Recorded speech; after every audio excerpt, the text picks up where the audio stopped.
Welcome to Everyday Martial Artist, a weekly podcast where you'll join me, Brian Doucette, as I interview a different martial artist each episode and hear their story. Some guests you may have heard of, and some you probably haven't. Be sure to subscribe where all your favorite podcasts are available. Also visit our website at everydaymartialartist.com. If you're listening for a specific interview, I sure hope you'll stay and check out the other episodes. A very special thank you to Topher Williams for our custom theme music. And now, the newest episode of Everyday Martial Artist. Everyday Martial Artist is brought to you by KOOnline.com for all your martial arts needs. Sparring and safety gear, rank belts, uniforms, weapons, patches, and more. Wholesale supplies made by martial artists for martial artists. Visit us today at ko-online.com.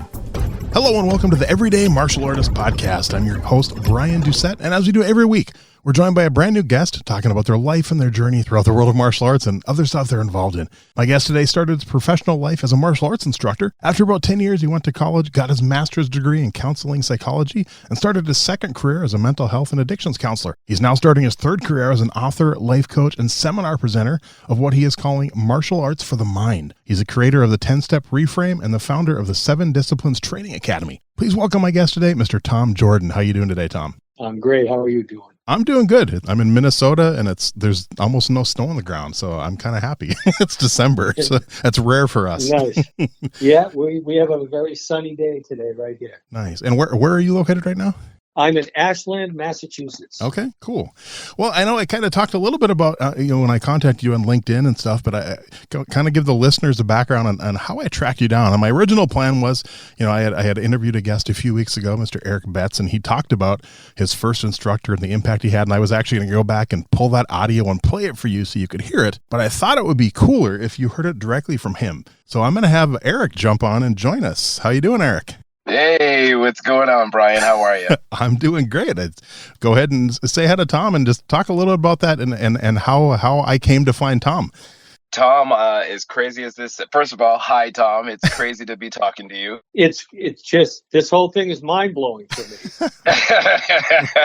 I actually called my mother, who found you in 1978, 79. I said, Mom, do you remember the classes, my first martial art class that you ever got me? She goes, yeah, you're talking about Under the Pembroke Theater? And I go, yes. And, she goes, I think that was Sensei Tom Jordan. She remembered you. And so I said, yeah. I go, yeah, okay. I go, I think I'm talking to him today. And she goes, no, no. So I'm so excited to be able to share with you the impact that you had in my life. I mean, especially Marshfield, Pembroke, the time and how long that impact carried on with me till today. I mean, literally till today. I believe it was 1978. We weren't able to put our hands on it for sure. I moved to Marshfield, the blizzard of 78, and I believe 78, 79, we knocked on your door. We had just finished going to a movie for $1.25 at the Pembroke Theater.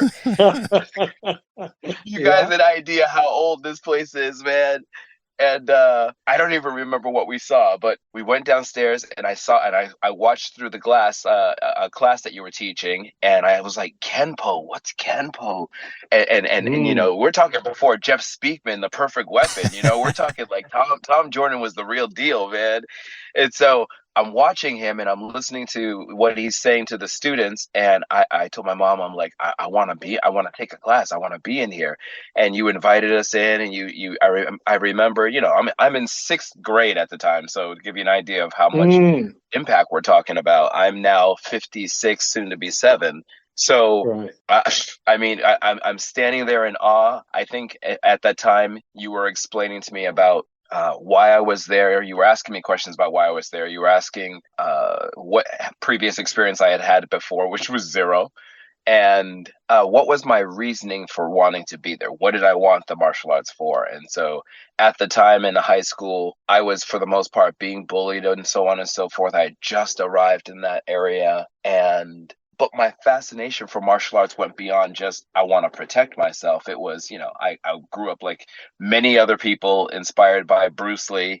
And I just thought, watching your class, you were so beyond inspiring that I was like, this is where I want to be. And we took I only got to stay with you for a month because mom could only afford classes for a month. But that was the most profound month. And I practiced, there's an old saying, I don't fear the man who's practiced 10,000 kicks, but the man who's practiced one kick 10,000 times.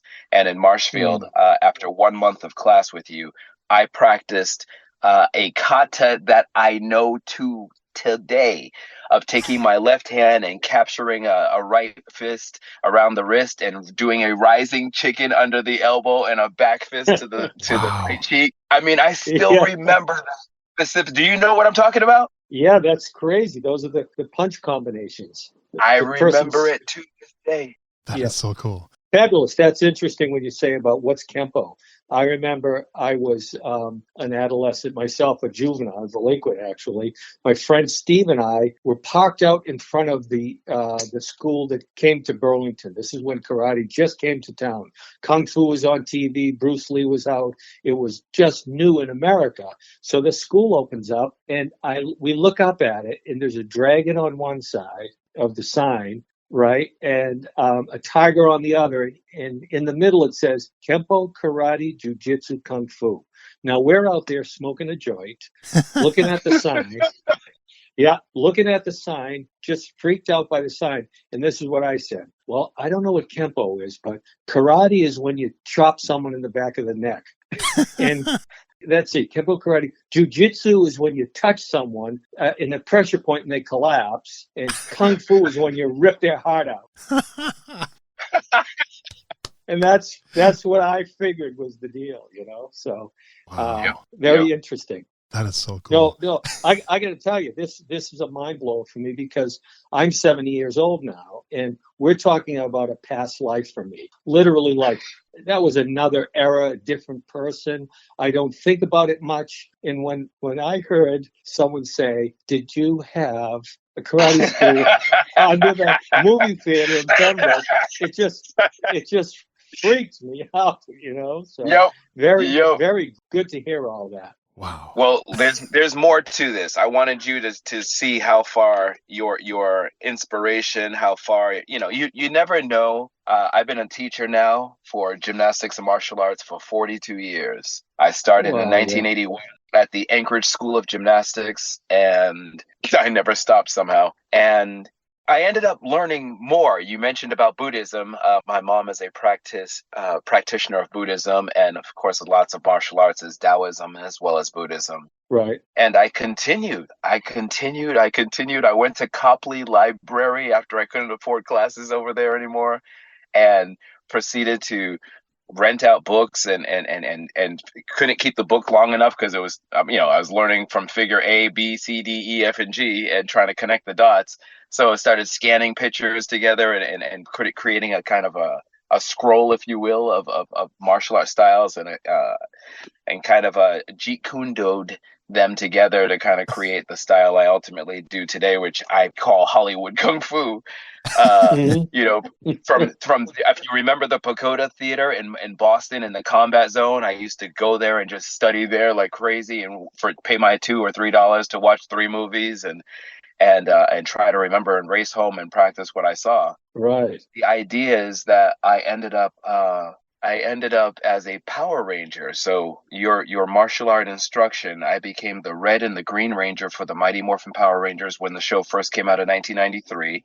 If you ever see the 177-foot tall Power Ranger, it's me in costume. I have the producers complaining till when I was working that I was too buffed. So the irony of them making him buffed out and larger than the actor and the original Japanese actor was hilarious. And yeah, I mean, you talk about, I've worked with Steven Seagal, Jet Li, Jackie Chan. I had a TV series called WMAC Masters. It was a martial art live action video game type TV show. Again, martial arts. Bruce Lee's daughter, Shannon Lee, was the host of our show. I mean, I regularly practiced that one tiny little clip I could remember from your studio at auditions. You were responsible for booking me auditions. I mean, I've done this. I've added this piece to this day. This tiny segment played such a major role. And what played the biggest role for me, I know you say it was a lifetime ago and everything, but I'm telling you, your personality and who you were greatly shaped that young boy into the man I've become today. So I cannot even say thank you enough. My mom thinks it's the craziest thing that I'm even talking to you today. The idea that you're still doing martial arts and still changing and inspiring other lives, that you have a book coming out that I look forward to getting myself and being able to go to my son and my grandkids. This is my first martial art instructor. This was the man who laid the foundation. And as we know, that foundation's everything. And so, you could have ended up being Eric, sweep the leg, take out the knee. You could have gone that direction. But it's but instead you taught me that, to quote Bruce, martial arts is not just about kicks and punches or forms and weapons, but a way of life. And it Right. changed how I saw myself and the people around me. I had an opportunity because of the class that you taught. I learned inside crescent and outside crescent kick, and an outside crescent kick was one of my strongest kicks ever.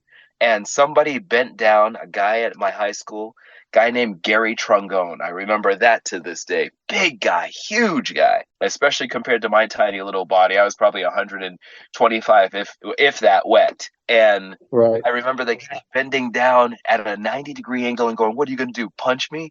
Because they saw me practicing martial arts or something.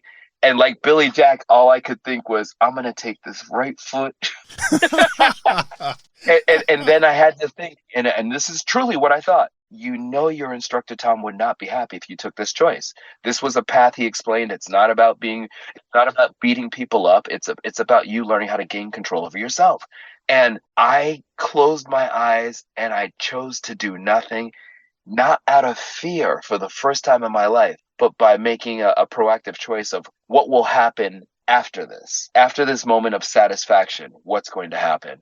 That was the first time in my life I can remember martial arts truly shaping my decisions and empowering me with a word I didn't know at the time, of being proactive and understanding cause and effect. And that is definitely nothing but Tom Jordan. So what an amazing time, what an amazing gift to be able to live long enough to inspire that many people, but even more so for myself, to be able to say thank you to my first sensei, my first the man who laid the foundation, the father of martial arts in my world and life. So I truly appreciate you, and I wanted to say thank you. Wow, you're blowing my mind, because you never know how you influence people, and that's true for all of us. So it makes me want to be even more careful and considerate, right? And focus on how I communicate to people, what I say and what I don't say, because you just never know how you're going to affect someone. Who knew that I would ever be having this conversation all these years later? It's mind blowing. So I remember this. I don't know if I was teaching it back then, but the Kempo motto was, as I recall it now, I almost forgot it. I think this is it. I will practice restraint when provoked and apply the law of the fist only as a last resort. Nice. Wow. Yeah. Wow. So let me tell you right now, I did not remember any of that. You just gave me chills. As I hear you saying these words, they're coming back to me. And Right. wow, you're blowing my mind right now. If you get a chance, take a look on YouTube for WMAC Masters. The martial arts gets real, and they talk about the code of the Dragon Star, and again, similar philosophy. And I was injured on a movie once upon a time called Today You Die, which of course I should have known the second I got the job. And it was working with Steven Seagal, who proceeded to abuse his position. And Right. again, you came to mind in that moment. And I remember in the moment, I walk up and I show up on set. I'm in my regular clothes. I see the stunt coordinator and producer and director, and I put my bag down, and they say, "Mr. Seagal, this is Eric Betts. You said you were looking for somebody with fast hands, good reactions. This is the man for the job." I knew Steven's reputation with stunt people, so I tried to do whatever I could to appease him in that moment, and I'm bowing and I'm saying, "It's a pleasure to meet you, sir." And he doesn't say anything. He's got his eyes squinted and his hands folded and resting on his belly because it's sticking out about like a 9-month-old pregnant woman, and and he goes like this to his nose. So I wipe my nose, and he goes, "No, punch me, punch." Yes, sir. So I proceed to set the pace, which was slow motion at, 22 frames a second, and I'm moving real slow. And he looks at the producers, never making eye contact with me, and he says, "I could do something like," and then he looks at me and he says, "Don't fall." Yes, sir. And he proceeds to do the Steven Seagal arm bar, twist back, crank. Well, I'm standing vertical. He cranks my arm back by about 90 degrees. I hear what sounds like Jiffy Pop coming out of my shoulder. And I look at my shoulder. I look at the producers, director, and the stunt coordinator. I gesture, cut my shoulder. I'm done. Like the whole day's over. By the time I look back at Mr. Seagal, he's turned his back and walked away. I call my girl. I go call our attorney. I go, I'm probably going to jail. And I go to the back of my trailer and start working a front kick so hard I ended up breaking my right big toe. And I'll get on the set and I proceed to, they say, we're going to do something a little different. It's going to be more like Indiana Jones. You're going to come out and do your little kata. And then Mr. Seagal's going to just pull out a gun and shoot you. And they shoot me or he shoots me and I fall to the ground and they get up and they escort me out of there real quick. And I sit in my trailer and once again, Sensei Tom Jordan comes to mind. And I had to remember in that moment, this isn't my issue. This is Seagal's issue. This isn't my challenge. This is Seagal's challenge. Seagal is a bit of a reflection of who I am. There's a part of me that is in Steven Seagal. This was an opportunity for me in a lot of ways to beat myself. And I had to recognize that we are kind of all reflections of ourselves in various moments and times in our lives. And I took that as such a lesson in my life. Again, you said you have to be careful with what you say, and it's so true. It's spilled over into my teaching as well. The idea that you don't realize what you say and what you do is that impactful. I could not tell you what you looked like before this interview. And as soon as Brian showed me a picture, it was like that face, those eyes. I know that's him. Oh my God, that's the guy. How did you find him so fast? It is almost like an out of body experience to be in this moment right now and to be able to share how much you've influenced from 1978 until, this happened probably 10 years ago. So you're still impacting my life, like that's okay. So, all right, let me just say, this is very, very strange. So just so beautiful because one of the things I've done since then is, I got into the field of addictions and mental health counseling, and I've nailed my life's mission down to the phrase, deliver the message. And when all that you're saying is so inspiring to me because in that short period of time, before I even had my message down pat, but it was there, and you picked it up in that short period of time and then ran with it. You took the ball and ran with it in such a beautiful way. And that's so inspiring to me because being in this field of helping people and working with people, one of the things I've learned, many are chosen, right? Few hear the call. Mm-hmm. And so I can tell you one of the things about working in this field of helping people is people don't follow through. They know what to do, right? It's like they come into treatment and they have a goal. I want to lose all this weight, like Steven Seagal, right? I got to get this weight off me. And most of the people, I hate to say, who come into treatment don't lose the weight. They don't stick with it. And so when you hear something like you're telling me, and that from that little bit of contact we had, that you listened, you picked that up, it says a lot about you, and it's a beautiful thing. And it's so helpful for me to hear that, because whenever I see a success story, of course, it just gives me the tingles. I'm just so happy to see that people are getting it. And don't get me wrong, lots of people get it. It's not the high percent that would like. And if you can get 10% of people to get it, there's 10% of the people that got it that wouldn't have if we hadn't have helped them. So thank you for sharing all that with me. And just the thought of under the movie theater, remembering that is just fantastic. But I often say that I was the original Forrest Gump because I used to run all over town. And every time I'd have a cancellation, I'd shut the door and put the sign up, return in an hour, and I'd go for a run. I just ran all over the place. Wow. And if I'd go into a store somewhere in Hanover or Pembroke or Marshfield, people would often say, the person working behind the counter would say, "Oh, you're that guy that's always running around town all over the place." I just ran so much and I loved it. I was addicted to running, and just the focus and the runner's high, just the intensity of what we get into. And I'm hearing that from you. You're just an intense person in the most beautiful way possible. And it's great to hear that we're out there. And you inspire other people, I'm sure. And in the same way, you don't know how many people could be telling you the same story that you're telling me. Yeah. That's cool. This is so cool. Well, Eric, I just, first of all, thanks for agreeing to do this. I'm glad you were able to hop on and the timing worked out, and I got to connect to you guys. Are you kidding? Good way to start the interview, I think. Yeah. Unbelievable. Again, Tom, thank you so much. I don't know if you've heard this or not, but the Green Ranger who played Jason David Frank, who played the Green Ranger back in the day in 1993, had unfortunately passed away last year. He fell victim to mental health and expired himself. And so to hear what you're involved with, if there's anything at all that I can do as well, I would love to be part of your message and what you're doing and the work you're doing as well. So keep that in mind. Brian, please give him all my information down to my social security if necessary. Okay.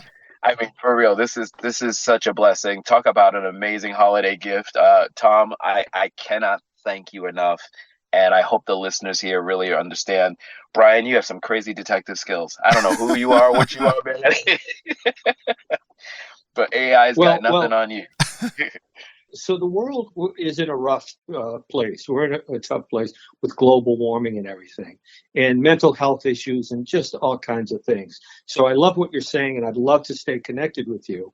And my next book, the title I've got in my mind is Extreme Measures: How to Save Yourself and the World by Mastering the 7 Disciplines. Nice. And one of the things I do with it is I've created a chart that you can fill out to list causes that you can get behind it. I put global warming at the top, and then poverty, homelessness, any kind of cause. And we need to be grabbing onto these causes and working to make changes, because there's so much suffering in the world. And so, Yes, so, that's one of the things I want to get out there. And like I said, this is my kind of like my third career, is helping people get out of their own way and out of their own puny little lives and say, look, there's a bigger cause out there, and we've got to all be behind this, because there's so much suffering and so many problems that need to be dealt with. And a lot of us just don't get involved. And I get it. We're caught up in our own lives, and we just don't maybe think that we have a way to do it. And in that book, I want to show people that they can grab onto a cause, start supporting it, and all of us can make a difference if we get behind ourselves and push. What an awesome mission. I love it. Nice. I love it. Yeah, cool. I'd love it. Soon as we're done here, I will give him all your info, Eric, and hopefully you guys can continue to connect. And Brian, thank you. Tom, thank you. You guys enjoy your interview, and I'm going to get out of here. All right. Happy holidays, sir. Thank you. Likewise. Take care. Bye, guys. Oh, nice talking to you. Bye-bye. Well, that was fun. I'll say. I thought that'd be a nice surprise. No, I'm feeling like, oh man, I've got some good karma coming here. It was fantastic. Like I said, when he talked about it, I'm like, I gotta find this guy. I have to. So I'm glad. I tried about 4 different Tom Jordans, and you were the third one, and you were the right one. So that's good.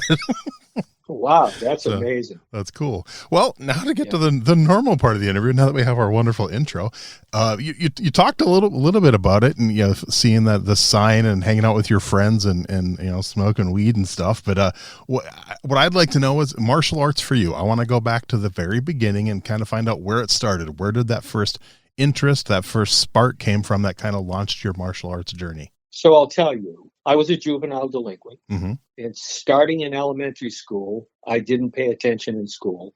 I was constantly getting hit with a ruler, kept after school, stand in the corner, staring out the window, playing with toys in my desk, just not interested in learning.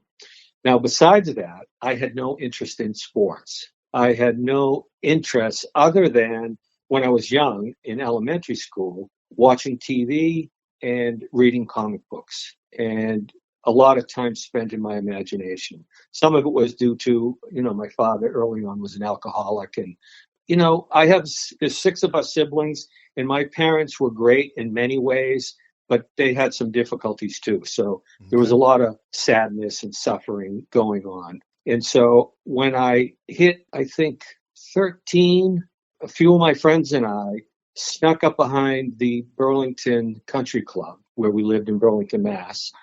And we decided, I didn't really decide. My friend was good at this. I was not the type, but he was my friend. He was going to break into the country club and get some beer, steal some beer.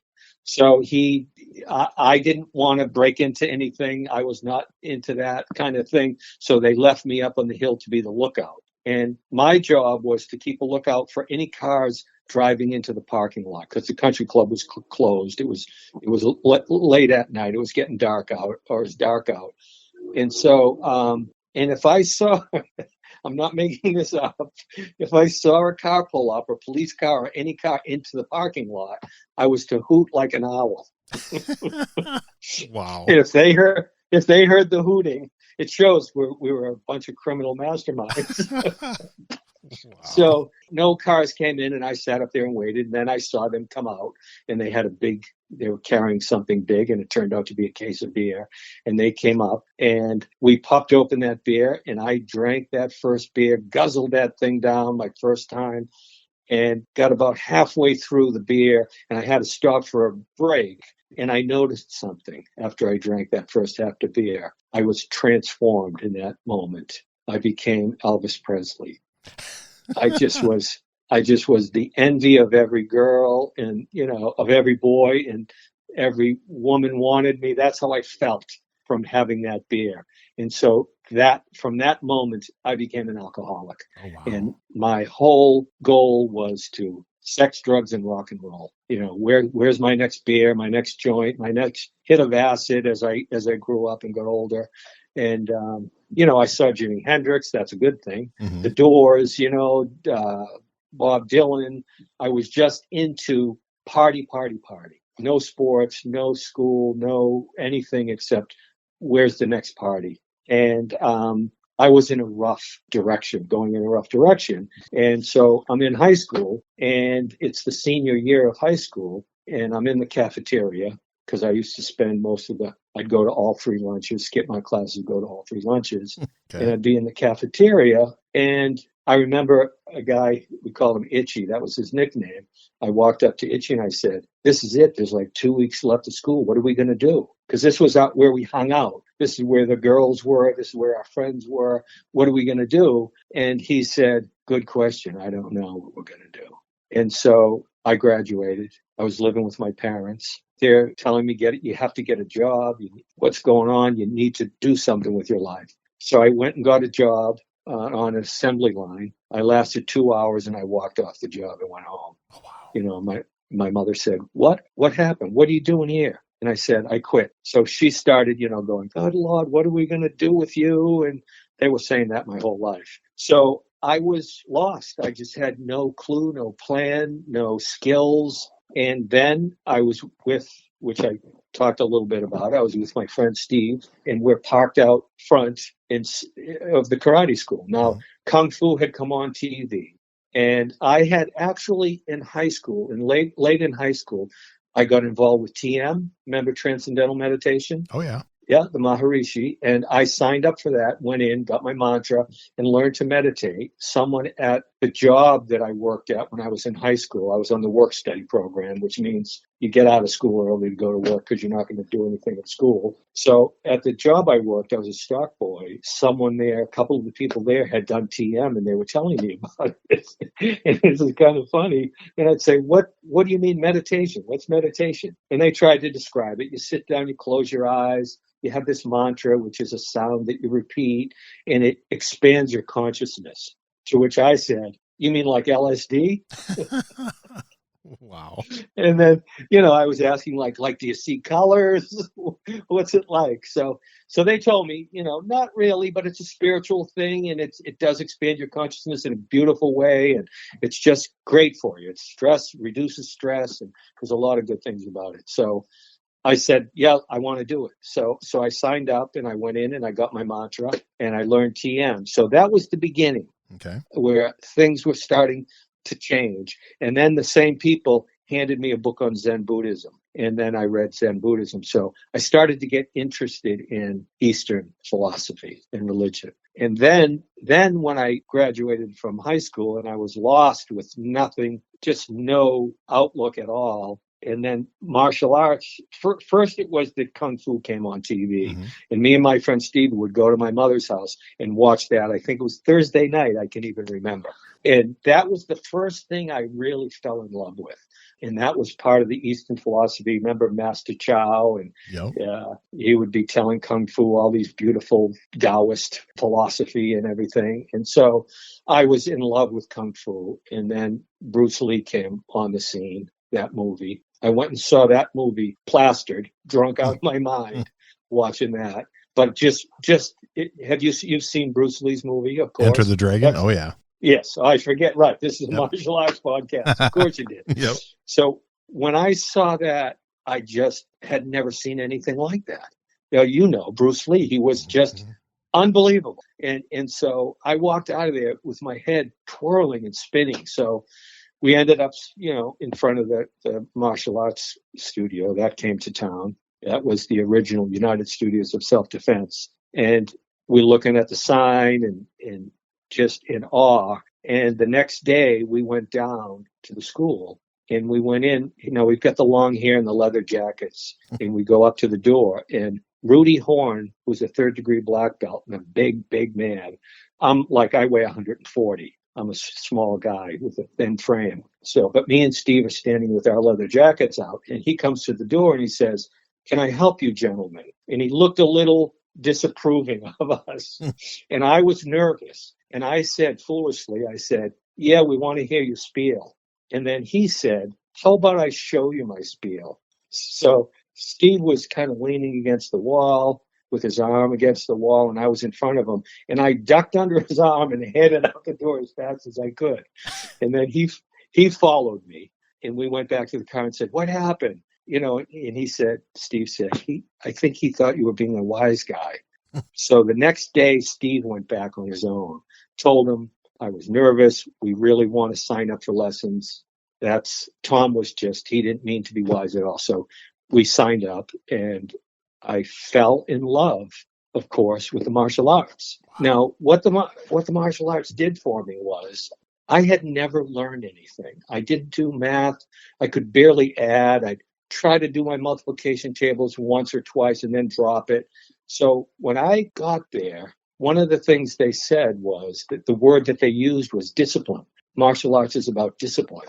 And now I'm thinking, wait a minute, discipline means you get hit with the ruler and you're told to stand in the corner and you get kept after school. What do you mean discipline? So I learned about discipline and self-discipline for the first time. And as you know, I'm standing in a horse stance, practicing the front 2-knuckle punch, the back 2-knuckle punch, starting with those basic punches and kicks, the front ball kick, the side blade kick, the back kick, the crescent kick, and just learning those and then putting them together into techniques. And then the katas, those beautiful katas. And that was all new to me. Learning something like that was new to me. And so I'm learning these things in order and seeing them progress and develop. And I'm just absolutely in love with learning and with discipline now.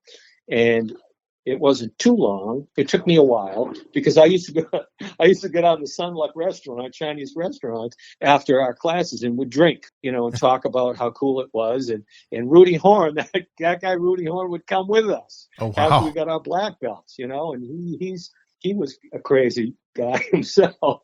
So somewhere I left United Studios and got my own school. And one of the big factors was I had a brown belt, a guy that was a brown belt that I became pretty friendly with, and we'd work out together. And on Saturdays, I'd go down to the school and teach for half a day, and then I'd leave. and go back up to Burlington and drink again. And he would do things like he'd left a gram of hash one time on my desk. And I never told him that I smoked it because I was keeping that a secret from my students, my karate students. So I was presenting myself as Kung Fu, Kwai Chain Kane. But on the weekends, I was still drinking. But I wasn't going to show that to my karate students. Right. I was playing the disciplined monk. And so on Saturdays, we'd be there at the end of the day, just the two of us. And when we'd leave, one day we left and we got in our cars. And he rolls down his window, holds out a joint, holds it up for me to see, and takes like a phony puff, like as if to say, you want to smoke a joint, right? Mm-hmm. So I reached down to my seat and pulled up a banana, peeled the banana, and held it out the window to him and took a bite. So we both laughed and I drove away. So he kind of knew that I smoked, but I wasn't going to let on because if he knew, then the other students would know, and I didn't want that. But I left that day thinking, I'm kind of a fraud. I'm presenting myself one way. And by this time I had been, reading about meditation and Buddhism, and I didn't want to be having this double life. So it wasn't long after that I woke up one day with the worst hangover of my life, which I was prone to. And I just woke up and said, that's it, I'm done. And I attribute my sobriety to my martial arts training and my Eastern philosophy and meditation practice. Because, you can't meditate when you're hungover. And I didn't like going into the school on Saturday mornings because I'd drink Fridays with a hangover. And that did it. So the martial arts did that for me. And that was, just a beautiful thing, as you know. The martial arts is just spectacular. And I guess for other people, it's sports and school and different things. But it was the martial arts that I would say saved my life. Wow. And thinking back a little, what made you want to teach? What made you want to get into that part of it? I mean, someone who literally pretty much did not like school and hated school. What made you want to teach martial arts? As soon as I started taking lessons, by the time I was a yellow belt and an orange belt, as I was moving up, I was in love with learning and discipline and everything about the martial arts, the mental aspect of it. And so once me and my friend Steve, who we were partners, we took our lessons together. Once we got up to brown belt, it was probably brown belt. It might have been when we got our black belts, but I think it was before that. It was our brown belts. Even I think when I had my green belt, they asked me if I wanted to help with the children's group on Saturdays.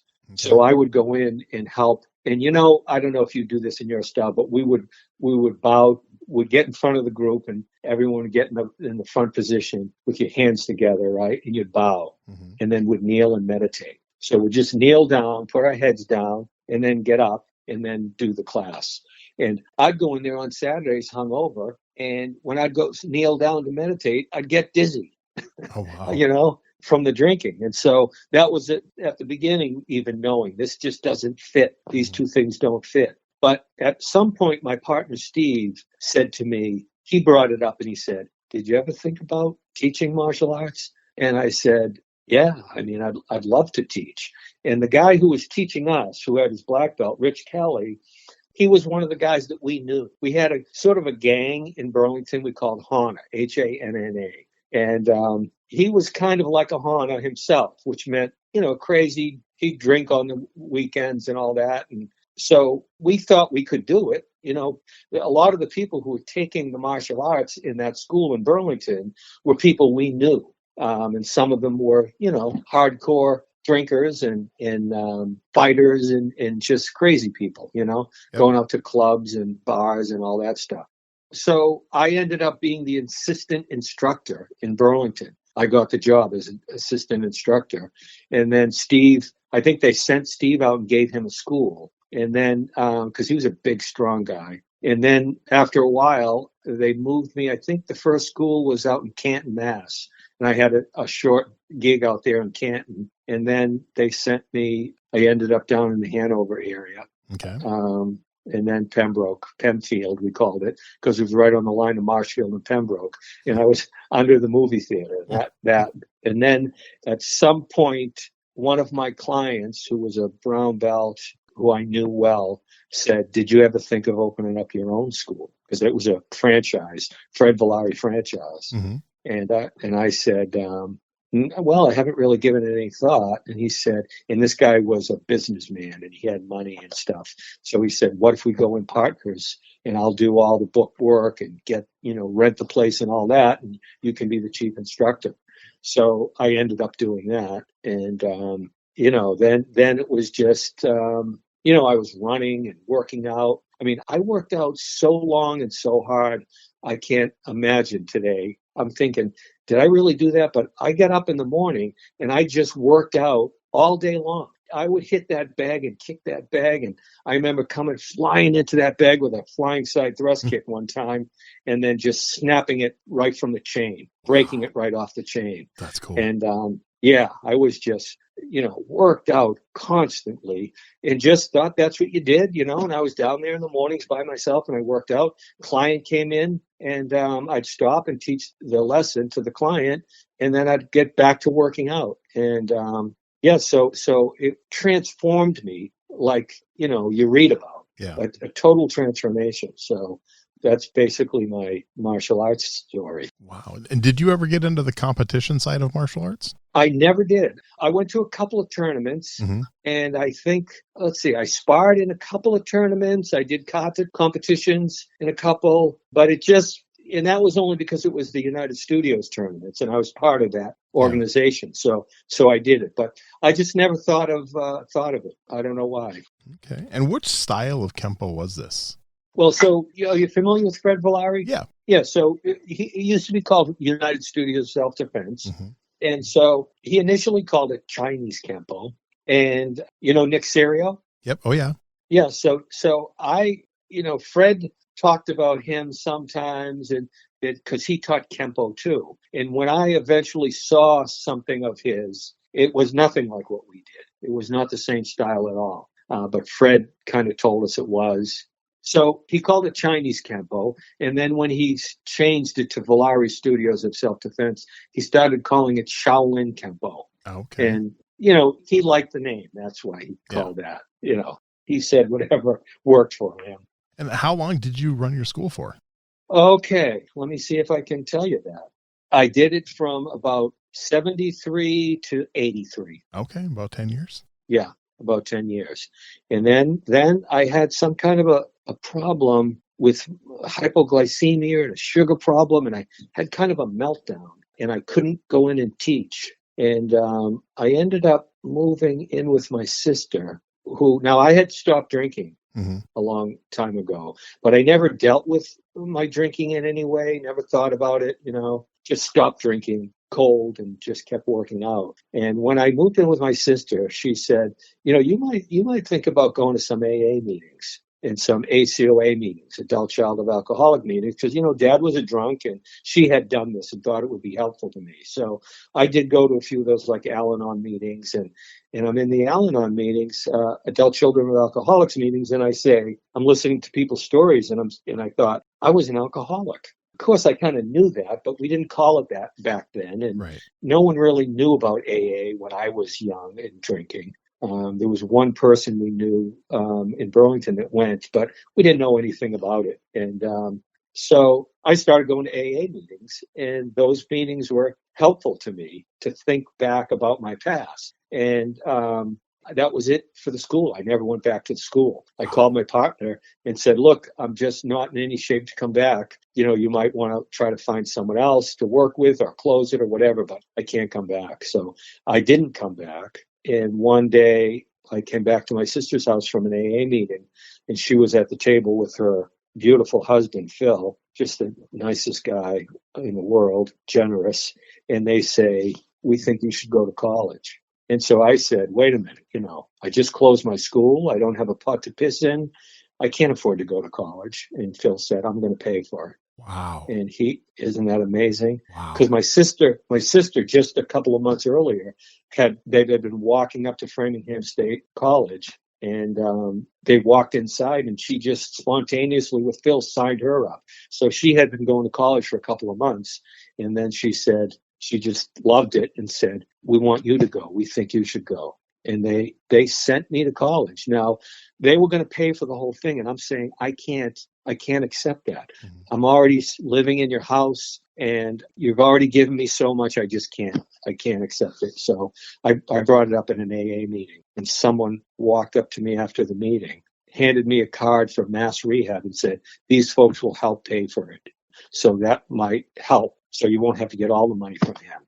And then I went for the first couple of semesters, and I just dove in like you wouldn't believe. I literally had to get flashcards because I had to take a math course, like an algebra course, and I didn't know arithmetic, never Mhm. mind math. But I got flashcards, I got a tutor, and I just went to town studying and just dove into it. And Just like you did with martial arts. the same Yeah. thing. Everything Wow. I learned from the martial arts, I applied to that. And so one day, so my first couple of semesters, I think it was after my second semesters, I'm diving in doing this, and I was an adult returning. I was in my 30s, so my professors liked me because I was in the front row, going to their office hours, so into what they were doing. Of course, they loved it, Mm-hmm. So I never found out who did this, but one day I got called down to one of the administrators' office. They handed me a thing and they said, next week there's going to be a thing going on in the auditorium. You're invited here. So I didn't know what it was. So I went, and I'm sitting in the auditorium, and people are getting called up, and they're giving them things, and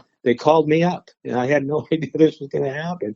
And I go up, and they handed me a sheet that said, "You're awarded a Pell Grant." Oh, And the wow. Pell Grant paid for my entire education. Wow. That's And cool. I is that cool? And I think Wow. of kids today, they have all these loans, college loans and Mhm. everything. And another blessing for me where I'd never paid a penny for my college education. That is crazy. Yeah. I've had, it was similar to the martial arts Mm-hmm. studio opening up. I feel blessed sometimes. I'm like, are you kidding me? Mm-hmm. That right when I needed it, that opened up and changed my whole life where I would have been a janitor or something if the martial arts didn't open up. And then I get this opportunity to go to college, and I'm, kicking ass in college because I'm loving it. And it's just unbelievable that I got to do that and to go to college. And then I'm at an AA meeting one day, and again, someone, I'm talking about, I'm going to be graduating from college, and I don't know what I'm going to do. I'm going to have this degree in psychology.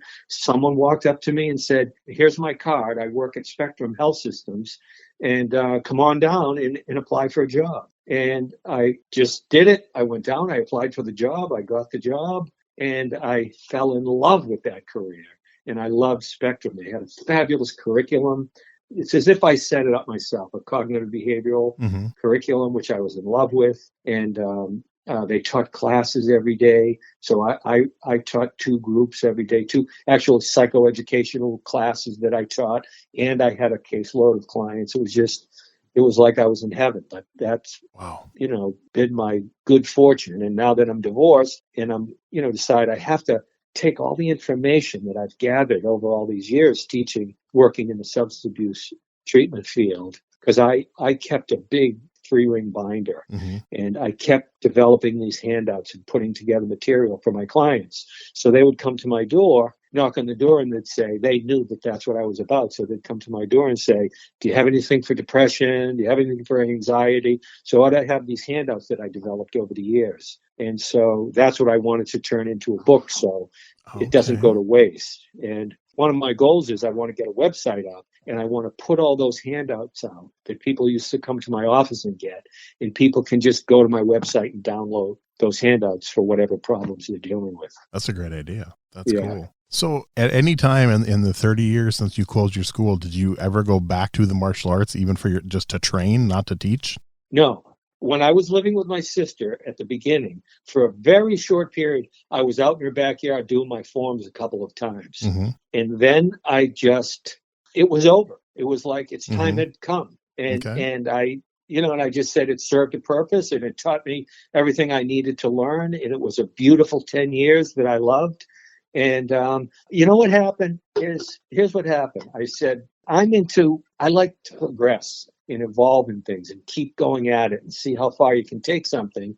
And what I realized with the martial arts, unlike psychology, is I'm never going to kick any faster, any higher. it's just not going to happen. It's a physical thing. Right. And you're like Michael Jordan, he just has to retire from basketball. He's getting older and the young people, take over.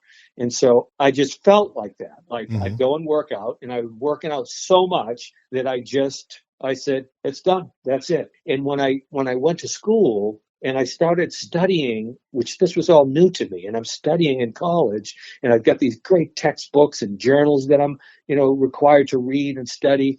And I said, there's no end to psychology. Psychology just keeps evolving, sort of like technology. Like people see an iPhone now, and, when you're my age, I remember typewriters. Yeah, me right? too. Yep. Yeah. So not just, we work not on laptops, it has cut and paste and does everything, right? It's amazing what it does. We were typing on typewriters. And so what it is when I went to college, what I realized is that's how psychology is. It just keeps advancing. There's people in universities all over the world doing experiments, performing experiments, publishing them in journals. Other people across the country read the journal article. They redo the experiment to see if it works out, and they change it a little bit. And that's how it keeps progressing. Like technology, right? You take someone's technology and you improve it. You make it a little bit better. Yeah. Oh, we need an iPhone that can do this. So the other company grabs it and improves it and makes it that way. And that's how it is. So when I got into college, I realized not only could I never run out of information to learn about psychology, but I'll never even be able to keep up with it. So it's a little bit hard to get bored or used up when you're studying something like psychology. That's what I learned. Okay. And so I fell in love with that idea of having an endless array of possibilities and growth. I could keep evolving and growing. And so, yeah, if you could see my house, I'm just packed up with books. I read 2 to 3 books a week. Nice. And yeah, and I just love learning. And the books that I read, people don't know this, they just keep evolving. So I'm an unapologetic self-help junkie. And the books are just getting better and better.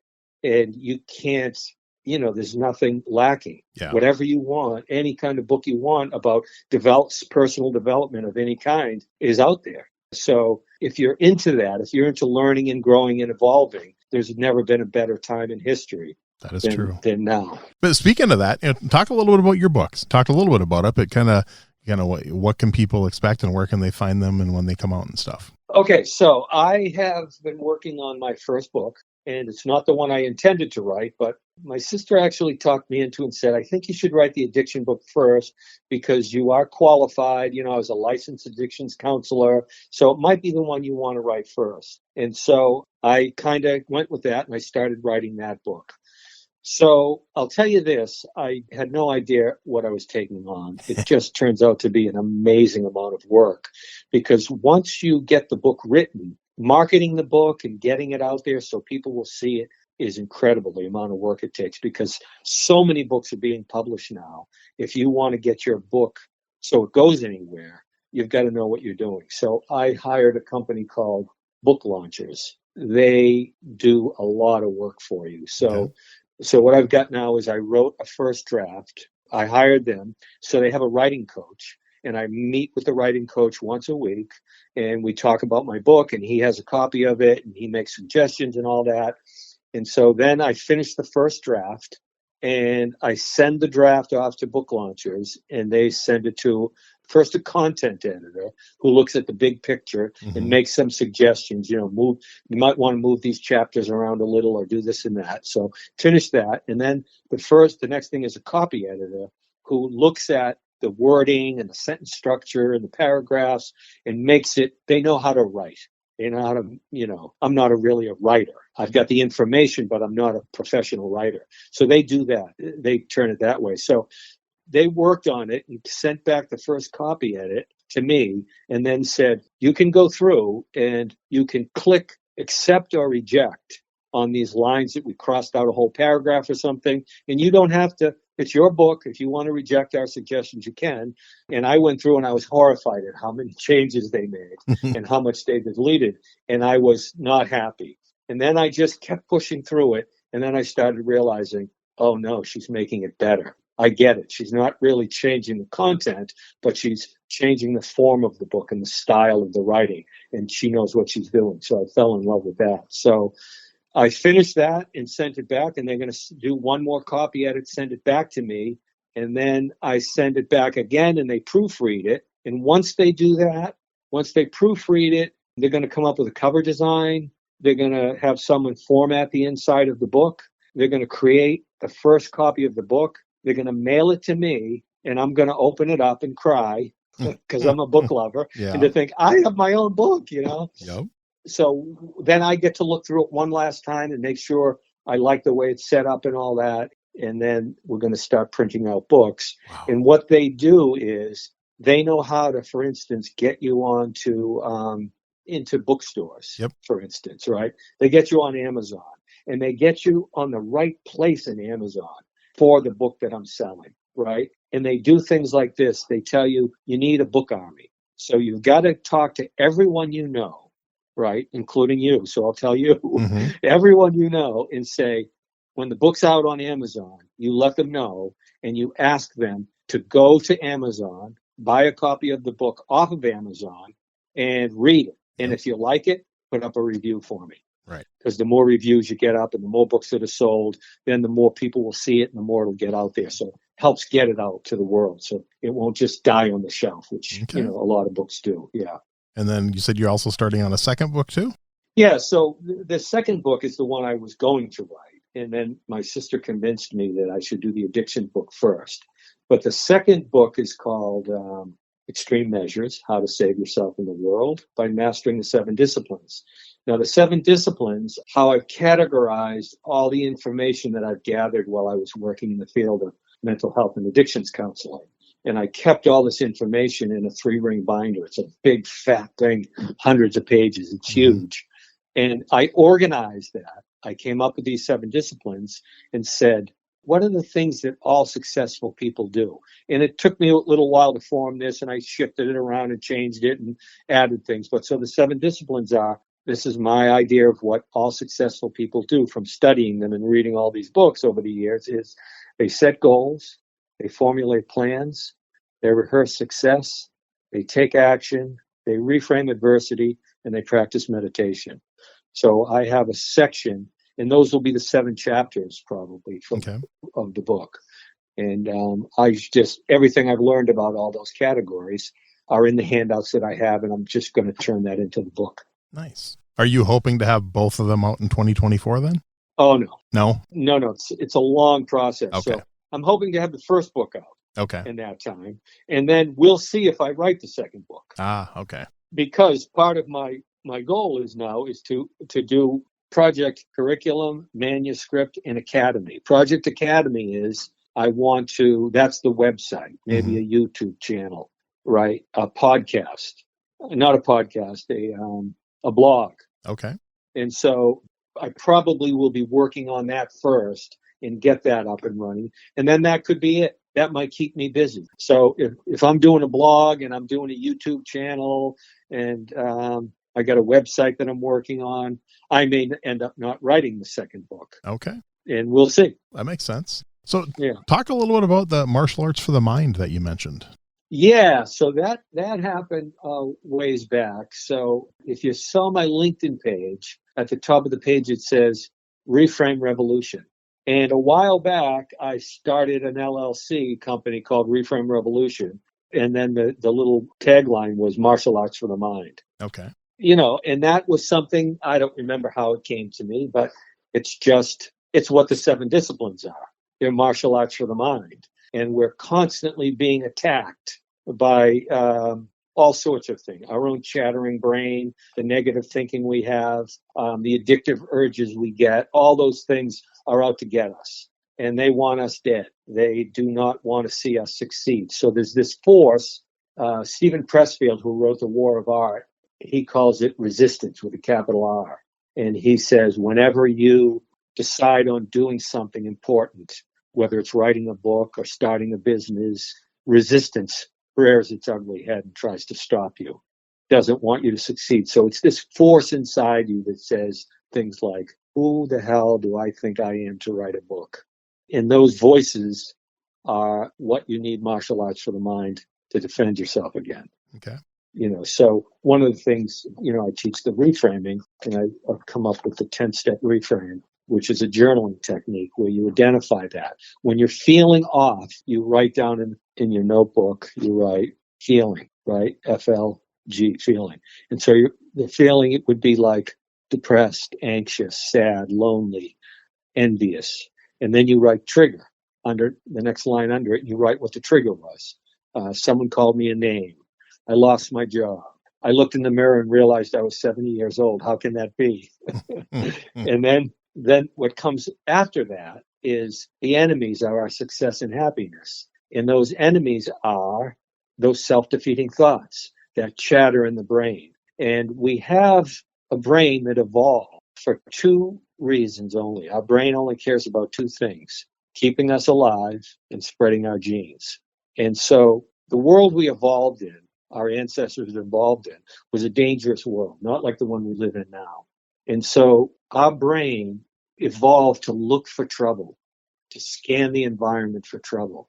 So once you've got your food, and we all have our food needs met, right? We're not going to run out of food. We don't have to hunt and gather anymore. We don't need each other to hunt and gather. If you dump me as a friend, I still can drive down to Whole Foods and fill up my refrigerator. But the brain doesn't know that. So the brain keeps looking for trouble. And once it's set and we realize I've got an apartment, I've got a nice place to live, I'm all set, it starts looking for trouble in the social environment.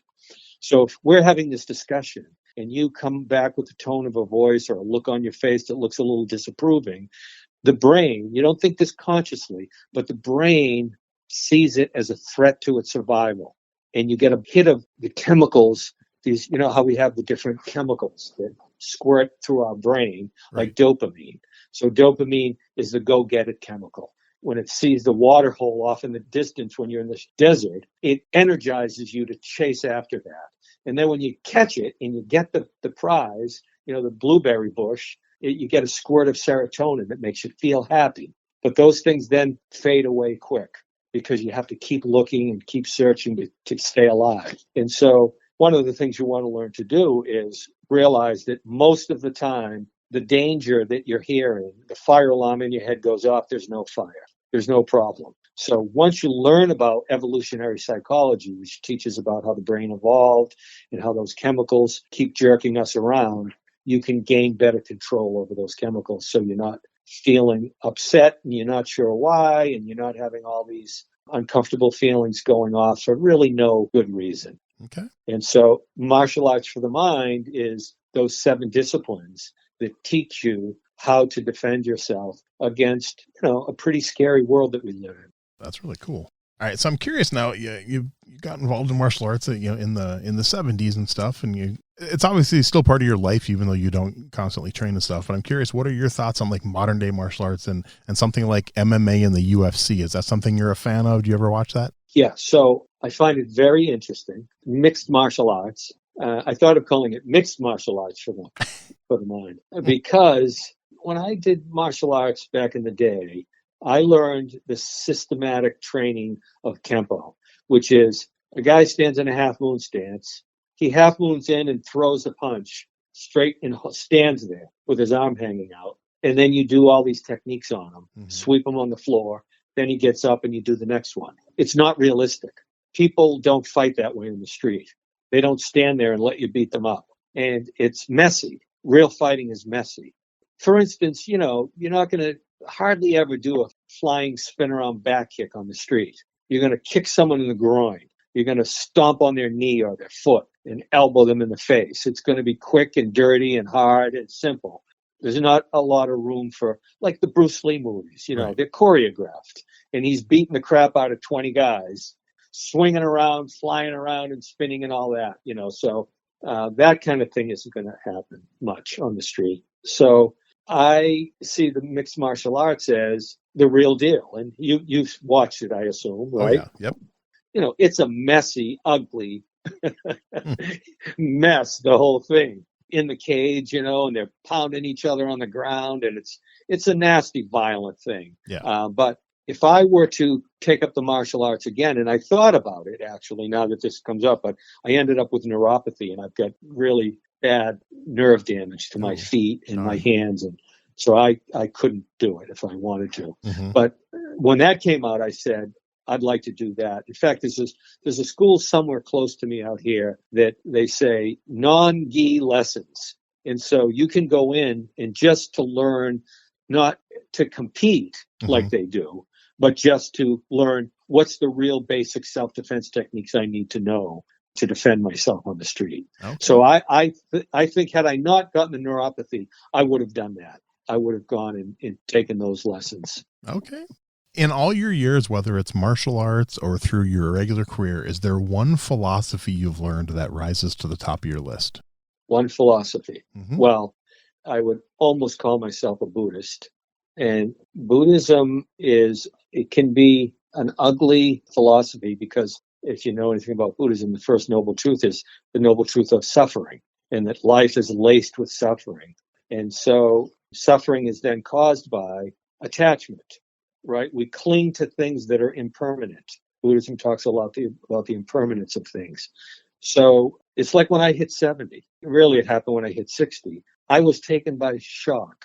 I was surprised. I never saw it coming because I was just focused on what I was doing. And I was a young person. And then there was those old people over there, like my mother. She was an old person. I was a young person. Mm-hmm. And so everything changes, everything arises, it changes, and it passes away. And we don't think a lot about that. And everyone we love and all that is dear to us are impermanent. We cannot avoid being separated from them all. That's one of the things that the Buddhists chant every morning. Okay. And opening up to that and becoming aware of it and then practicing acceptance of that is a philosophy that prevents you from getting caught off guard because we're all going to be on our deathbed someday. So learning to understand suffering, right? To know the cause of suffering and to let go of the cause of suffering, which is attachment, clinging to things that can't last, right, leads to the end of suffering. And then there's the Noble Eightfold Path, the steps of the Noble Eightfold Path, the long-term practice that helps you do that. So that's one of my favorites. My second favorite philosophy is Stoicism. If you have time to get a book, the only book you'll ever need is called Stoicism and the Art of Happiness by Donald Robertson. Fabulous book on Stoicism. And if you read this book, I keep it. It's like a daily book. I read it every day. Wow. Go through it because it's just inspiring to me. So I would say the two basic philosophies come from Stoicism and Buddhism, and also, not exactly CBT, but REBT, Albert Ellis, the real founder of the cognitive behavioral therapies was Albert Ellis, and his hardcore approach to mental health is something I'm in love with. So he's another one early on that helped save my life. Okay. When I found out about him. I'll have to look that up. That's cool. I definitely want to look up that book by Donna Robertson. All right. I have a few fun questions to wrap it up. This one would be interesting because you've been out of martial arts for a while, but I'm hoping who are maybe 3, 4, 5 names you would put on your personal Mount Rushmore of martial arts? Okay. That's a rough one. Well, so number one would be Bruce Lee. Nice. I love Bruce and he's, just in a class by himself. Yeah.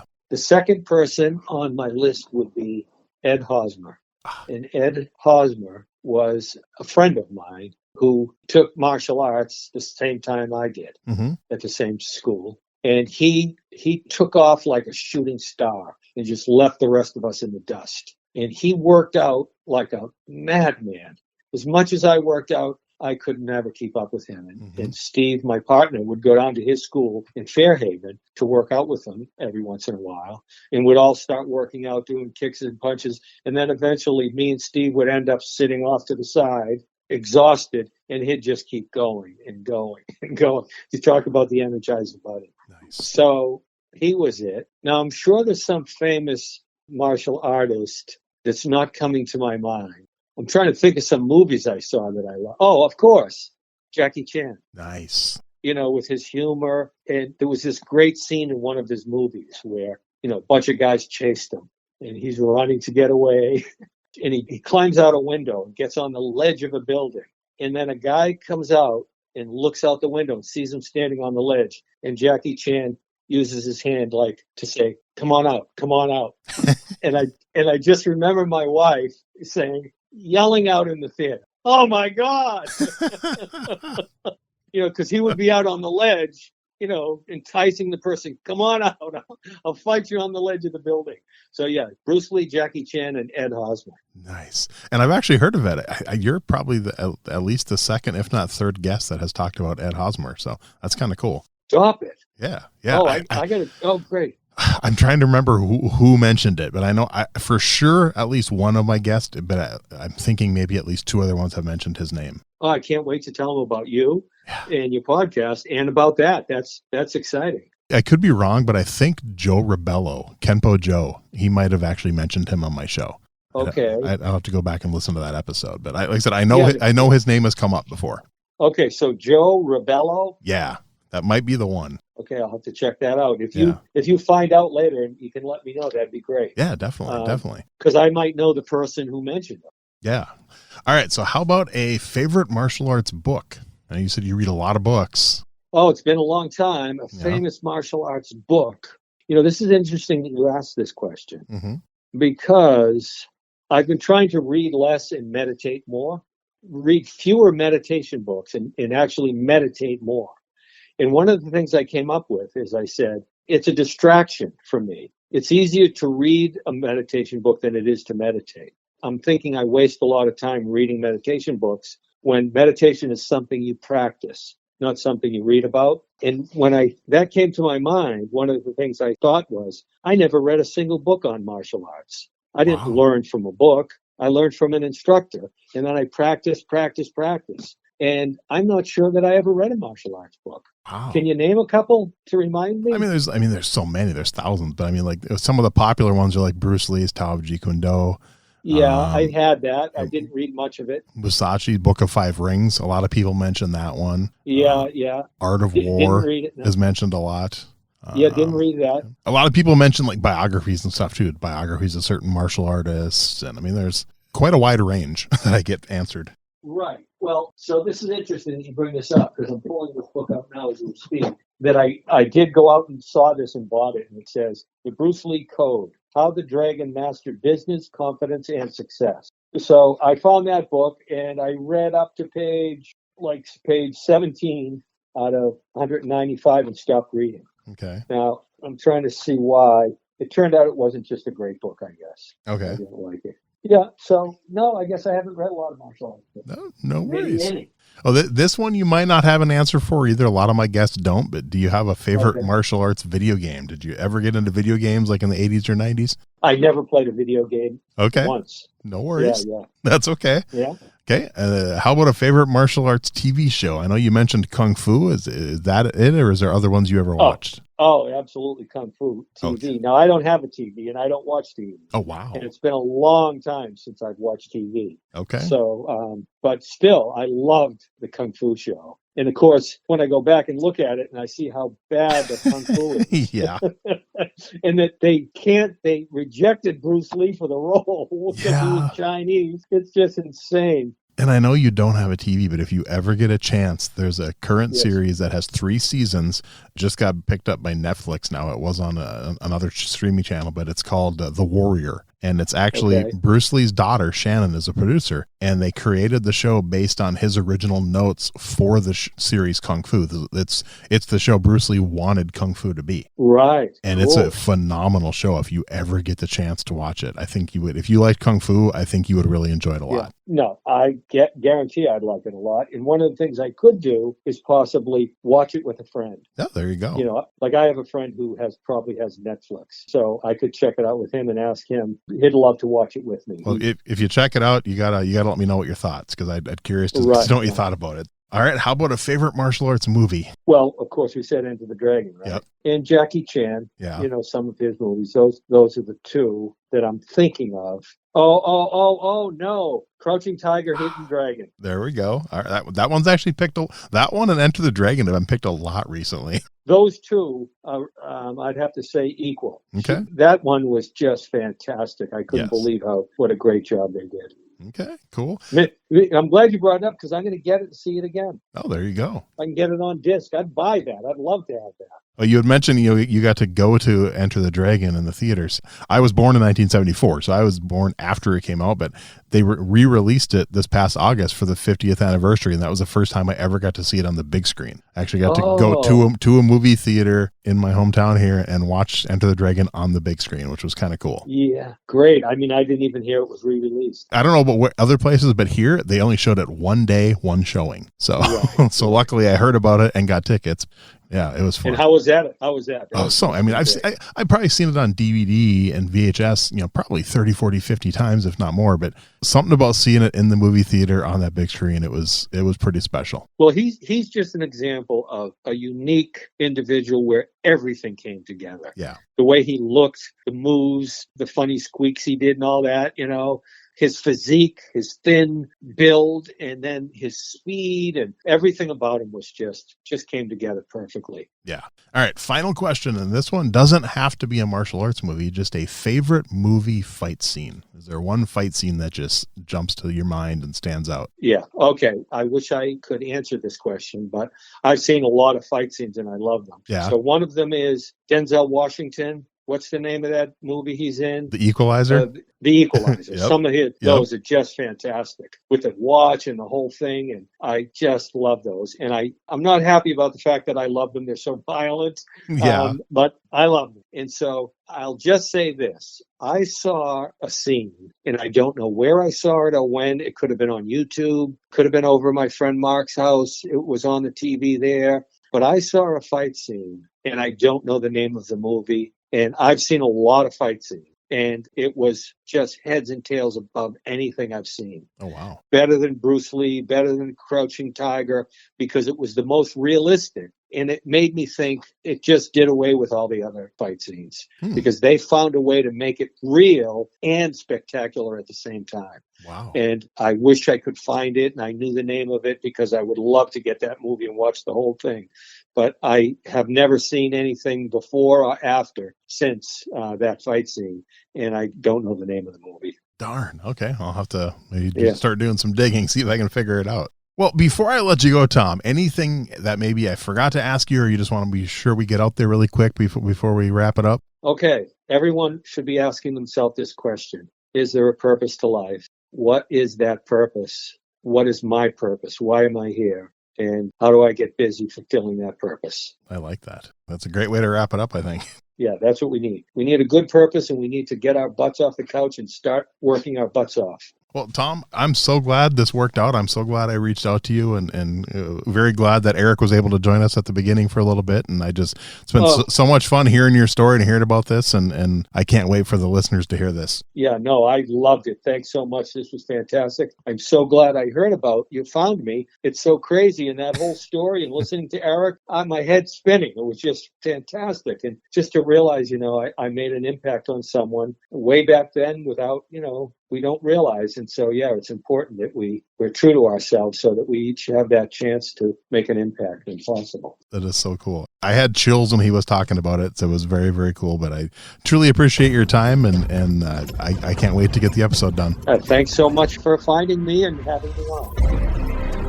Thanks for listening to Everyday Martial Artist. We hope you will join us every week for a brand new episode with a different martial artist telling their story. If you enjoy the show, be sure to leave us a review. Also, be sure to check out our website at everydaymartialartist.com. There you can find all of our episodes and contact us to suggest guests and ask questions. Again, thanks for listening to Everyday Martial Artist, and we'll see you next week.